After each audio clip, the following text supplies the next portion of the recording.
No aniversário, meu marido deu risada pra amante, ele congelou quando enfrentei. A sala de jantar, antes repleta de risos forçados e brindes hipócritas, silenciou de repente. Os talheres suspensos sobre os pratos de porcelana fina, os olhares dos convidados saltando entre mim e ele como faíscas em um barril de pólvora. Seu rosto, aquele rosto que eu conhecia tão bem, cada ruguinha ao redor dos olhos, cada sombra de barba que teimava em aparecer antes do anoitecer, empalideceu como se tivesse visto um fantasma. Não um fantasma qualquer, mas o fantasma, o da verdade que ele enterrou sob camadas de mentiras, presentes de última hora e beijos distraídos na testa. Clara, sua voz tremeu, um fio de som que se partiu antes de completar a frase. Eu não precisei dizer nada, basta um olhar para quem sabe decifrá-lo. E ele sabia.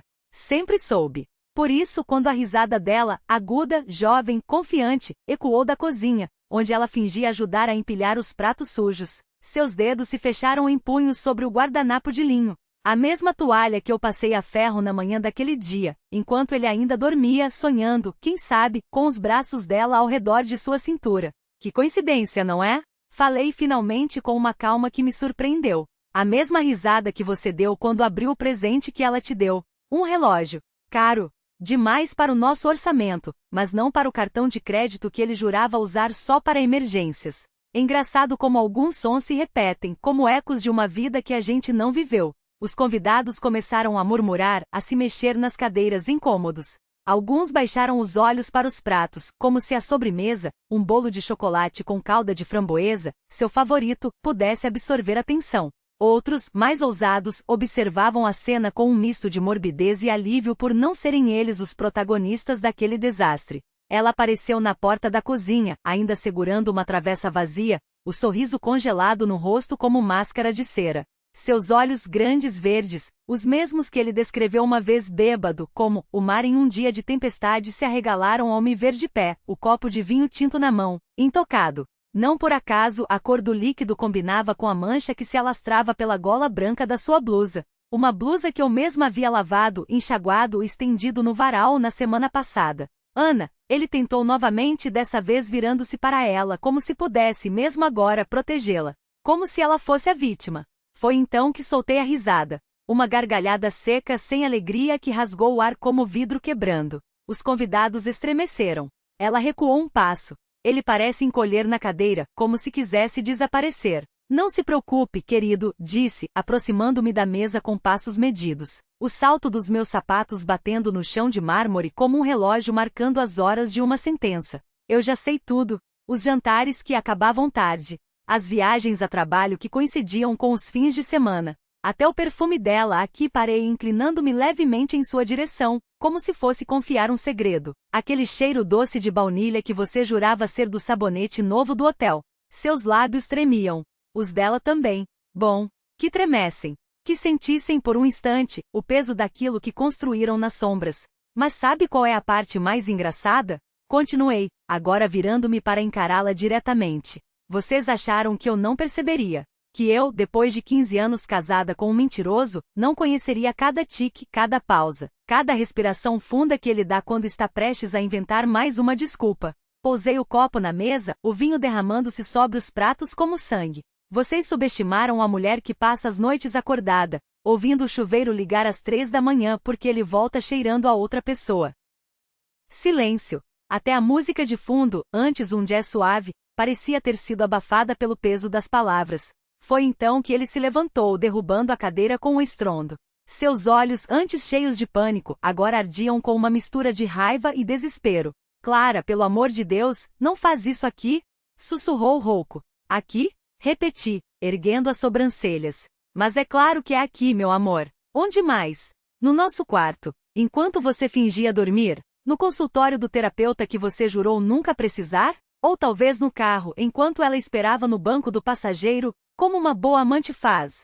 Ela soltou a travessa. O barulho do metal batendo no chão ecoou como um tiro. Seus olhos se encheram de lágrimas, lágrimas reais, dessa vez, não as de crocodilo que ele deve ter visto tantas vezes. Eu sinto muito, ela balbuciou, a voz quebrada. Não fale comigo, respondi sem olhá-la. Meus olhos estavam fixos nele. Só nele. Você, apontei o dedo em sua direção, é que vai me dizer uma coisa. Só uma. E quero a verdade, pela primeira vez em quanto tempo? 1 ano? 2? Ele engoliu em seco. O suor escorria por sua têmpora apesar do ar-condicionado. O que você quer saber? Sorri. Não um sorriso gentil. Não um sorriso de perdão. Um sorriso que doía nos lábios como um corte. Se valeu a pena. O silêncio que se seguiu foi tão denso que dava para cortar com a faca que ainda estava em sua mão, abandonada sobre a mesa, o cabo manchado de molho de tomate seco. Ele não respondeu de imediato. Seu olhar saltou entre mim e ela como um animal encurralado buscando uma saída que não existia. Ela se encolheu no canto, os braços cruzados sobre o peito, como se tentasse se proteger não só de mim, mas de si mesma. As lágrimas escorriam sem controle, molhando o decote do vestido que eu lhe dei no aniversário do ano passado. Que ironia, pensei. Até isso ela usou para mentir. Não sei, ele finalmente murmurou, passando a mão pelos cabelos. O gesto era tão familiar, tão meu, que me deu náusea. Não sei se valeu a pena. Então foi por isso, falei baixo mais para mim do que para eles. Porque você não tinha certeza. Porque era mais fácil testar as águas com ela do que assumir que não aguentava mais o peso de mim. Ele fechou os olhos, como se as palavras doessem fisicamente. Não é assim. É exatamente assim. A voz saía calma, mas minhas mãos tremiam. Enterrei-as nos bolsos para que não vissem. Você sempre foi um covarde, não é? Prefere destruir do que dizer a verdade. Prefere foder a vida dos outros a encarar a sua. Ela soluçou. Um som agudo, desesperado, como se estivesse se afogando. Não olhei para ela. Não valia o esforço. Eu te amava, ele disse, tão baixo que quase não ouvi. Amava, repeti, saboreando a palavra como um veneno. Passado. Bem apropriado. Ele abriu a boca, mas não saiu nada. Não havia mais desculpas. Não havia mais mentiras que pudessem consertar aquilo.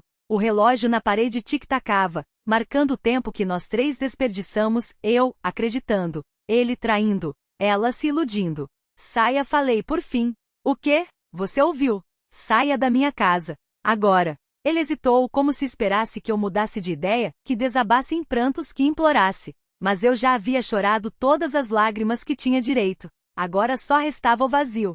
Um vazio tão profundo que até o ódio parecia leve em comparação. Ele se levantou devagar, como se carregasse um peso invisível. Passou por mim sem tocar, sem olhar. A porta da frente bateu com um estalo seco. Só então me virei para ela. Ela ainda chorava, as mãos trêmulas, os olhos vermelhos. E você disse, pegando a faca da mesa, não para ameaçá-la. Só para ter algo nas mãos, algo que me ancorasse à realidade. Você acha que isso aqui foi amor? Ela balançou a cabeça, os lábios tremendo. Eu não sei, eu só. Não, cortei. Isso aqui foi conveniência. Foi solidão. Foi você se agarrarem a qualquer coisa que parecesse afeto, mesmo que fosse podre por dentro. Ela engoliu em seco. Eu sinto muito. Não falei, guardando a faca na gaveta com cuidado como se fosse um objeto qualquer. Você não sente. Você só se arrepende de ter sido pega. E então, pela primeira vez desde que tudo começou, eu sorri de verdade. Porque finalmente, depois de tanto tempo, eu tinha certeza de uma coisa. Eu não precisava mais deles. O silêncio que se seguiu foi espesso, quase físico, como se o ar entre nós tivesse se tornado uma parede de vidro. Ela continuou ali imóvel, as lágrimas secando no rosto em manchas salgadas, enquanto eu me afastava da mesa e ia até a janela. Lá fora a cidade pulsava indiferente, luzes piscando como olhares cúmplices de estranhos que nunca saberiam o que havia acontecido naquele apartamento. Você vai contar para ele? Perguntou finalmente a voz tão baixa que quase se perdeu no zumbido do trânsito lá embaixo. Não me virei. Não precisava. Sabia exatamente como ela estava, os dedos torcidos um no outro, o corpo levemente inclinado para frente, como se pudesse adivinhar minha resposta pela postura. Como se, depois de tudo, ainda houvesse algo a ser salvo. Não respondi, e foi a verdade. Ele já sabe. Ela soltou um riso curto, incrédulo. Você está mentindo. Não estou. Passei os dedos pelo parapeito da janela, sentindo a poeira se grudar na pele. Ele sempre soube. Só fingia que não via, porque era mais fácil assim. Como foi para você? Ela não respondeu. Não havia o que dizer. Todos nós tínhamos nossas mentiras, nossas pequenas traições cotidianas, aquelas que nos permitiam dormir à noite. A diferença é que as dela haviam se tornado grandes demais para caberem debaixo do travesseiro. O que você vai fazer agora? Perguntou, depois de um tempo. Era uma pergunta boba. Ela não queria saber de mim. Queria saber se ainda havia espaço para ela, se eu deixaria que se arrastasse de volta, que implorasse, que prometesse coisas que não poderia cumprir. Mas eu já havia feito essa dança antes. Conhecia os passos de cor. Vou embora e falei, ainda de costas. Não hoje, não amanhã, mas logo. E quando eu for, não vou deixar endereço. Ela abriu a boca, fechou. Repetiu o gesto 2 vezes como um peixe fora d'água. Você não pode, começou, mas a voz falhou. Posso. Finalmente me virei. Seu rosto estava pálido, os olhos inchados, mas havia algo novo ali, o medo genuíno, não pela minha partida, mas pelo que ela revelava. Que eu não era mais refém daquilo. Que ela talvez nunca tivesse tido tanto poder sobre mim quanto imaginava. Na verdade, já deveria ter feito isso há muito tempo. Ela recuou um passo, como se eu tivesse levantado a mão. Mas não havia violência em mim. Só um cansaço antigo, uma paz estranha que se instalava onde antes só havia raiva. E ele? Murmurou. O que você vai dizer a ele? Nada. Peguei as chaves da mesa, o metal frio contra a palma. Ele vai entender. Ou não. Não é mais problema meu. Saí do apartamento sem olhar para trás. O corredor cheirava a mofo e desinfetante, um contraste grotesco com o perfume caro que ela usava. O elevador demorou e por um momento considerei descer pelas escadas, só para sentir o peso de cada degrau, como se fosse uma penitência. Mas não. Não havia mais lugar para penitências. Só para escolhas. Lá fora, o ar estava úmido, carregado da ameaça de chuva. Respirei fundo, sentindo o peito arder levemente, como se os pulmões tivessem esquecido como funcionavam. Caminhei sem rumo, as luzes dos faróis se refletindo nas poças do asfalto. Não tinha plano. Não tinha malas prontas, nem passagens compradas, nem mesmo um destino em mente. Só a certeza de que, pela primeira vez em anos, o próximo passo seria meu. Só meu. E quando a chuva começou a cair, fina e persistente, não procurei abrigo. Deixei que molhasse meu rosto, que escorresse pelo pescoço, que lavasse o gosto amargo dos últimos meses. Não era um novo começo. Não ainda. Mas era um fim.